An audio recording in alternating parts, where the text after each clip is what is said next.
Bonsoir à tous, bienvenue dans ce nouveau rendez-vous de l'information dont voici les titres. À la une de l'actualité, les derniers préparatifs en vue de la fête de l'Aïd. L'effervescence est à son comble avec une forte affluence dans les rues de la capitale. Les salons de coiffure sont notamment pris d'assaut. Nous serons à Mamoudzou dans l'un d'entre eux.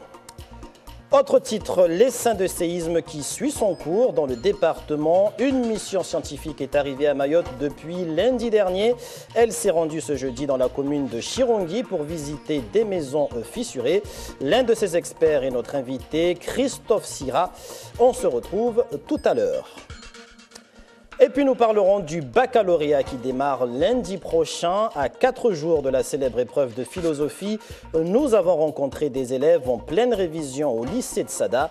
Reportage à suivre dans ce journal. La population veut bien préparer l'Aïd el-Fitr. Quoi de mieux qu'une belle coiffure en ce jour de grande fête, à l'heure des derniers achats dans les magasins ou de couches de peinture sur les façades de maisons. Certains ont pris d'assaut les salons de coiffure.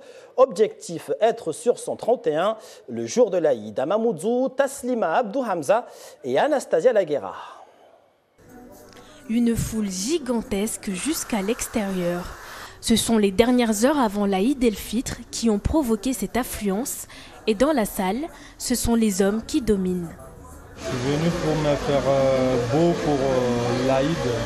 C'est un jour sacré, du coup, pour prendre soin de ce jour-là. Il n'y a pas qu'à la maison, les femmes, il y a aussi les hommes aussi, il faut se faire beau. C'est juste que c'est parce que c'est l'Aïd dans 2 jours, je le refais en fait. Comme c'est la fête, jour de l'Aïd, c'est toujours comme ça.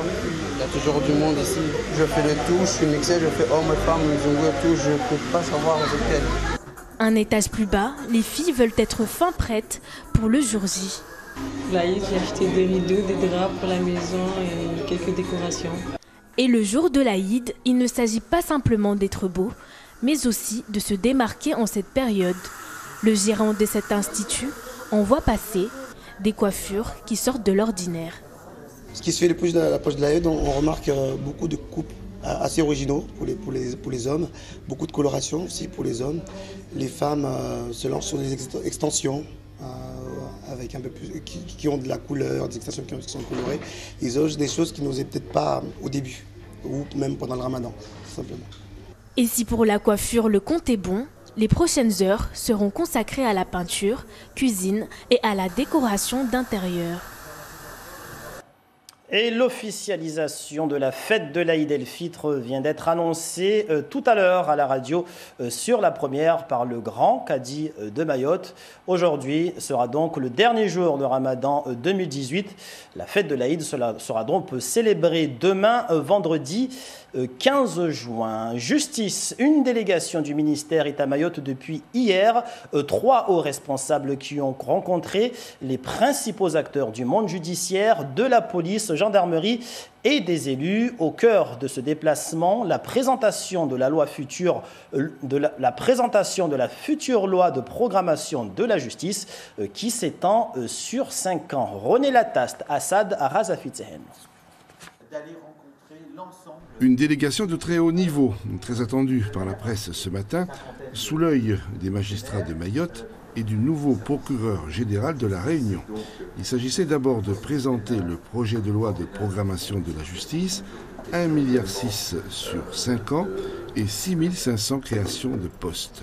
Concrètement pour Mayotte, ça a été ces dernières années, l'immobilier judiciaire de ce tribunal qui a été renforcé. Concrètement pour Mayotte, c'est l'augmentation des effectifs de magistrats qui sont aujourd'hui à 22. Concrètement pour Mayotte, c'est depuis 2012 une augmentation des effectifs du nombre des fonctionnaires. Et l'augmentation du budget de 1,6 milliard, la création des 6 500 postes, permettra d'avoir un regard particulier sur le tribunal de Mamoudzou. Dans ma partie qui concerne le civil et la procédure civile, il est prévu dans cette grande réforme donc de procédure et de loi de fond des simplifications notamment au bénéfice des usagers de la justice. Et notamment, il est prévu la possibilité pour le justiciable de saisir la juridiction avec un acte unique de saisine, c'est-à-dire qu'aujourd'hui il y a 5 possibilités de saisir la juridiction juridiction. Le projet de loi comporte de nombreux volets. Les cours d'assises, par exemple, seront ainsi remplacées jusqu'aux peines de 20 ans par des cours de magistrats professionnels. Pour Mayotte, cette volonté de simplification devrait être un atout. Et comme c'est une loi de simplification, elle a vocation quand même à être assez simple d'application. Elle va apporter plus de facilité dans le travail au quotidien des enquêteurs, des magistrats, et donc nous souhaitons bien sûr qu'elle puisse s'appliquer au mieux, et c'est la raison aussi de notre présence, que d'en présenter d'ores et déjà les grandes lignes, et s'il faut revenir pour voir les conditions concrètes de son application, nous reviendrons. Simplification, adaptation dans le cadre des lois de la République, les principes sont clairement posés. Restera à passer à la mise en œuvre concrète quand la loi aura été définitivement adoptée. Sécurité publique avec le tout nouveau centre d'information et de commandement opérationnel depuis ce début de semaine, un outil de vidéosurveillance qui renforce la coordination entre la police nationale et la police municipale. Objectif, une meilleure efficacité dans la surveillance et les interventions. Nous retrouvons de nouveau pour ce reportage René Lataste et Assad Razafitehen. Nous sommes au cœur du commissariat central, au centre d'information et de commandement. Une salle qui fonctionne depuis 48 heures, où arrivent non seulement les appels du 17, mais toutes les images des 66 caméras de surveillance de Mamoudzou. Ces images apparaissent sur les écrans de la police municipale et en même temps sur ceux de la police nationale. C'est la police municipale avec le centre de supervision urbaine qui gère le dispositif, et nous-mêmes nous bénéficions du déport vers notre salle. Et vous avez la main dessus? Et nous avons la main dessus, tout se fait en coordination. Police municipale qui utilise les caméras et les opérateurs de la police nationale. Un outil moderne qui renforce l'efficacité sur le terrain. On visionne et en attendant s'il y a quelque chose qui se passe, on intervient, on envoie les patrouilles. Hier par exemple c'était un accident sur Kaweni, mais on a pu voir tout de suite et on a envoyé tout de suite les patrouilles. Ça a pu faciliter au niveau de la circulation et voilà. C'est une très très belle outil. Toutes les images tournées sont conservées dans la mémoire. Mamoudzou est désormais bel et bien rentré dans l'ère de la vidéosurveillance. L'actualité à Mayotte, c'est aussi les séismes à répétition depuis le 10 mai. Nous vous l'annoncions en début de semaine. Des experts scientifiques sont arrivés dans les départements lundi dernier. Ils sillonnent les 4 coins de l'île depuis mardi afin d'étudier de très près les différentes situations causées par l'essaim de séismes. Aujourd'hui, ils se sont rendus dans la commune de Chirongui. Au programme, la visite de quelques maisons fissurées suite au tremblement de terre. À Chirongui, Bibi Mariam Halidi et Anastasia Laguera. De grosses fissures visibles à l'œil nu. Il y en a une dizaine dans cette maison située à Porowani. L'habitat ne supporte plus les chocs. Alors à chaque fois que la terre tremble, la famille tremble aussi. J'ai peur d'habiter dans cette maison, mais je n'ai nulle part où aller. Je prie Dieu pour qu'on puisse m'apporter une aide pour reconstruire ma maison, car moi tout seul, je n'ai pas les moyens de le faire. Je ne sais même pas si la commune peut m'apporter une aide ou pas. Dans un autre quartier, les scientifiques se penchent sur le cas de cette maison qui présente un défaut particulier. Là, on est dans une classe de vulnérabilité très fragile. Donc, une des premières classes de vulnérabilité de l'échelle. Il y en a 6 en tout, de la plus résistante à la plus fragile. Et le degré d'endommagement de cette maison est un niveau 2 sur une échelle de 5. Et si demain survient sur cette maison, sur cette fissure, une secousse violente, évidemment que cette partie-là va bouger plus que les autres, puisqu'elle est plus homogène avec l'ensemble de la structure. Donc on peut avoir un décollement de mur, un gonflement de mur, des éjections de parties en pierre très certainement, voilà, des choses qui sont un peu plus graves que sur d'autres maisons qui n'ont pas été touchées. Malgré son inquiétude, Madame la maire garde son sang-froid et espère des solutions concrètes pour mieux aider sa population. Nous avons écrit bien sûr au préfet de voir bien sûr la possibilité de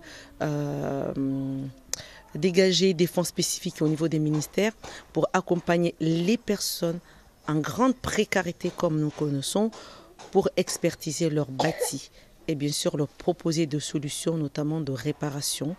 À la date d'aujourd'hui, nous n'avons pas encore eu de réponse, mais d'ores et déjà, je dirais, ces premières réponses, c'est de voir ces expertises déjà venir. Une première mission, une deuxième mission, c'est déjà voilà, des premières réponses. Demain matin, à l'occasion d'une réunion synthèse à la préfecture, les experts vont rendre compte de leur travail de terrain avant de reprendre l'avion dans l'après-midi. Et pour en parler avec nous sur ce plateau, l'un des experts de cette mission est avec nous. Il est chargé d'études macrosismiques, Christophe Sira. Bonsoir. Bonsoir. Alors tout d'abord, très concrètement, en quoi consiste cette mission ici à Mayotte ? Il s'agit pour nous, donc le groupe d'intervention macrosismique du Bureau central sismologique français, de faire une synthèse des dommages, tant en degrés, c'est-à-dire l'échelle des dommages de 1 à 5, est-ce que les degrés sont graves ou sont faibles, et également d'établir le pourcentage de ces degrés dans chaque classe de vulnérabilité, puisqu'on a des maisons qui sont fragiles, d'autres qui sont plus résistantes. Donc on aura ainsi un aperçu des effets cumulés de l'ensemble des séismes qui se sont produits depuis le 10 mai. Et à partir de ces aperçus, quelles seront les suites ?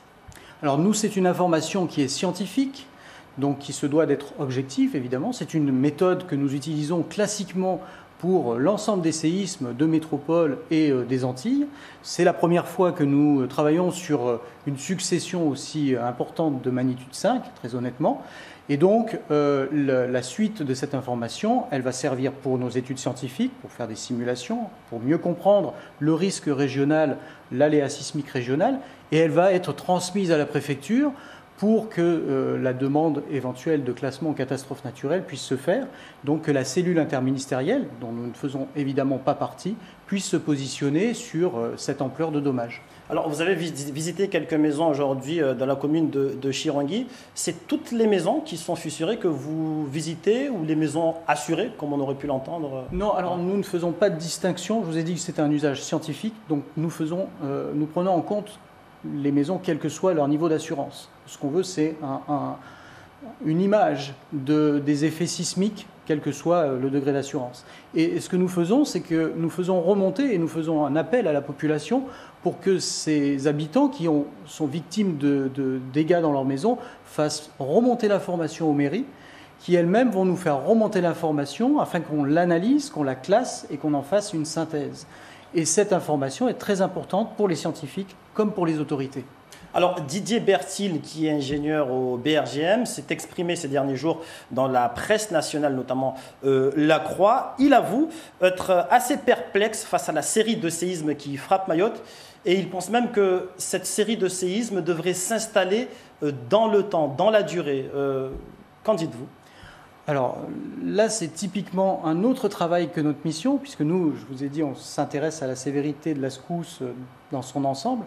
Là, il s'agit de la partie sismologique. C'est vrai que ça fait beaucoup d'experts sur le même sujet, mais il faut comprendre que, en fonction de chaque spécialité, si on veut comprendre le mécanisme général de cet essaim sismique, tant dans son impact que dans la génération de cet événement, il faut plusieurs experts. Nous, notre mission, elle se contente de faire une synthèse des dommages et je ne peux pas remplacer les experts en sismologie qui travaillent sur les données instrumentales. Là, il s'agit de regarder la sévérité de la secousse au sol, donc je laisserai au BRGM évidemment la compétence d'analyser les données qu'ils collectent et qu'ils font comme un travail assez fabuleux tous les jours pour pointer les événements, les localiser, leur donner une magnitude, enfin tout un travail.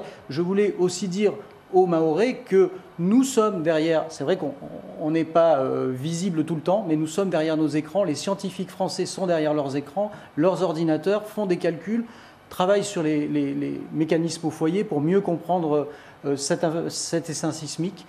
Et il nous faut du temps. Le temps médiatique n'est pas le temps scientifique, malheureusement, sinon on vous donnerait des réponses plus rapidement.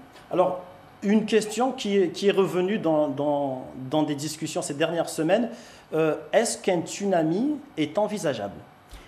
De même que la donnée instrumentale va pouvoir fournir des informations sur la cause de ces séismes, cette information est typiquement lié à un travail de sismologie sur la donnée instrumentale. Donc de même, ce n'est pas le cadre de la mission du groupe d'intervention macrosismique que de répondre à cette question, mais je crois savoir que les experts du BRGM vous ont déjà dit que ce n'était pas dans l'ordre des choses par rapport aux mécanismes que l'on observe au foyer et la situation qu'ils ont analysée.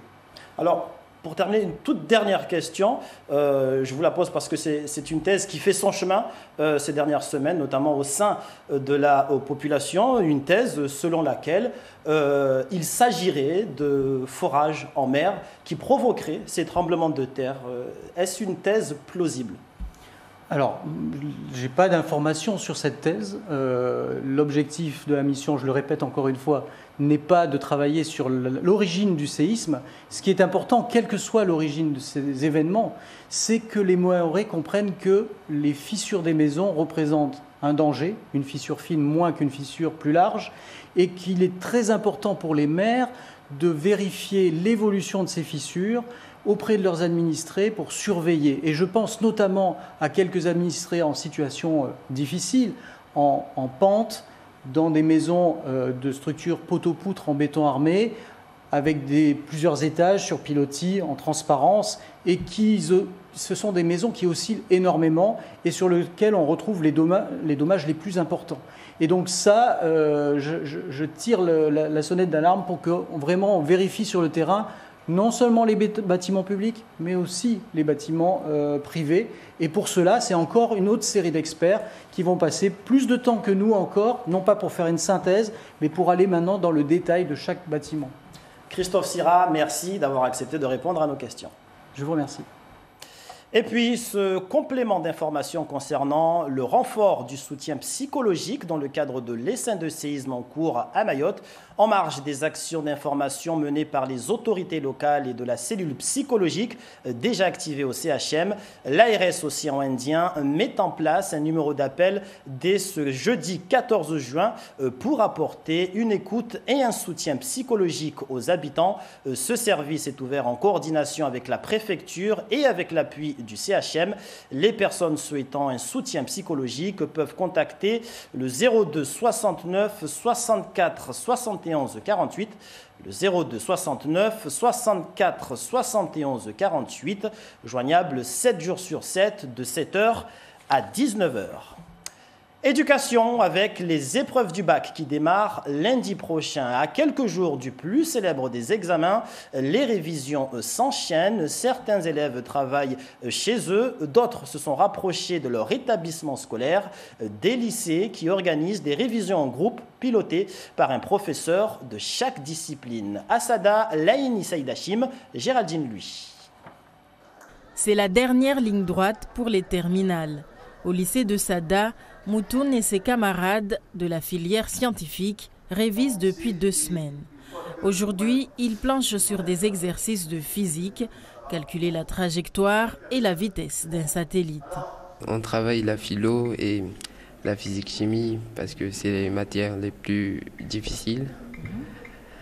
Et les maths parfois quand on a le temps. C'est plus facile parce qu'ils nous guident, ils nous montrent les points où il faut maîtriser avant d'aller au bac. Parce qu'il y a des points où on ne maîtrise pas, il faut revoir et tout. Dans la salle d'à côté, les élèves de la section économie travaillent sur les mathématiques. Pour ce groupe de copines, c'est un privilège de pouvoir corriger ces difficultés directement avec l'enseignant. À la maison, je n'arrive pas à réviser toute seule, surtout les maths.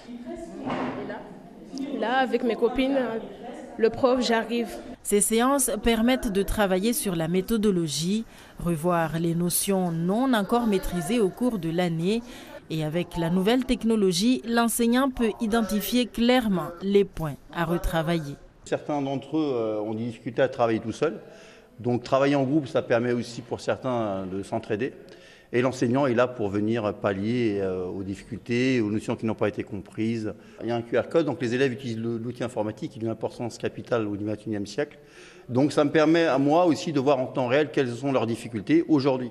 Parce que la plupart d'entre eux n'osent pas prendre la parole pour me dire « Monsieur, on n'a pas compris tel ou tel point ». Donc le QCM ici va me permettre de savoir quelles sont les notions qui n'ont pas été comprises de façon à pouvoir intervenir avant le baccalauréat, l'épreuve du baccalauréat.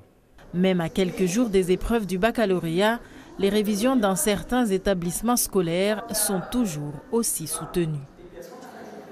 Environnement dans ce journal avec un vrai casse-tête pour le traitement des déchets sur l'ensemble du territoire. Aujourd'hui, on s'intéresse au cas de la Petite Terre. Le circuit de collecte existe, un calendrier est même mis en place, mais on constate des failles à tous les niveaux. Hachim, Saïd Hachim, Youssouf Ahmed Matouar. Plusieurs facteurs sont liés à l'insalubrité de la Petite Terre. L'un des premiers est l'insuffisance des bacs à collecte d'ordures ménagères.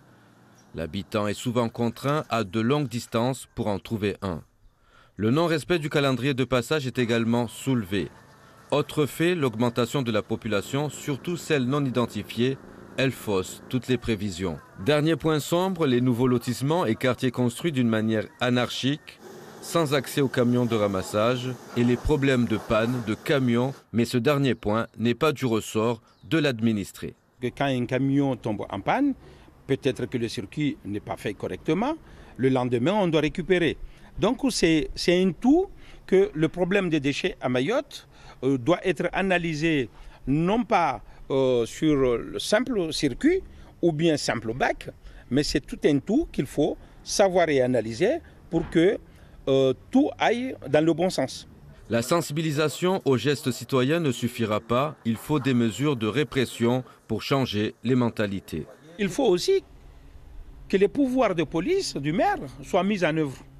Parce que les déchets, je rappelle qu'à Mayotte aujourd'hui, nous avons un vice-procureur chargé de l'environnement. Ce qui veut dire que tous les dossiers relatifs à l'environnement, les dépôts sauvages ou bien liés au code de l'environnement, s'il y a un dossier qui est monté, effectivement, le procureur va poursuivre. Et pour que la machine soit bien huilée, les communes ont besoin de déchetteries. Sur les 8 projets de centres de rassemblement des déchets, un seul serait en bonne voie. Jusqu'à aujourd'hui, il n'y en a pas une qui a vu le jour. Peut-être Mamoudzou, parce que le terrain y est. Nous venons d'avoir quelques délibérations sur des intercos, comme quoi ils ont le terrain, qu'il faudra peut-être acheter, parce que le terrain n'appartient pas aux communes, ni peut-être au département, mais privé, mais il nous faut à tout prix ces 8 déchetteries. Pour améliorer le traitement des déchets, des efforts restent à faire. À chacun ses responsabilités, annonce le syndicat Sidevam. Un gros chantier à ne pas négliger. Voilà tout pour l'actualité de ce jeudi. Je vous rappelle que ce sont les derniers préparatifs en vue de la fête de l'Aïd. Une effervescence à son comble avec une forte affluence dans les rues de la capitale. Les salons de coiffure sont notamment pris d'assaut pour s'offrir une coupe de l'Aïd El Fitr. Une fête de l'Aïd qui sera célébrée demain, vendredi 15 juin. Le grand cadi de Mayotte a fait l'annonce tout à l'heure sur Mayotte, la première à la radio.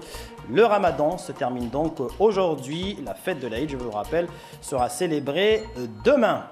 Merci pour toute votre attention à ce 19h. Dans un instant, vous serez avec Daniel Abdou pour le journal en maoré. L'info revient demain en radio à 5h avec l'équipe de la matinale. Puis à 13h avec le journal télévisé dont j'aurai le plaisir de vous présenter. Ce soir, nous nous quittons avec du Dahira, un Dahira de Hakwa dans le nord de l'île. Belle soirée à tous et à demain pour l'information. Idi Mbarak.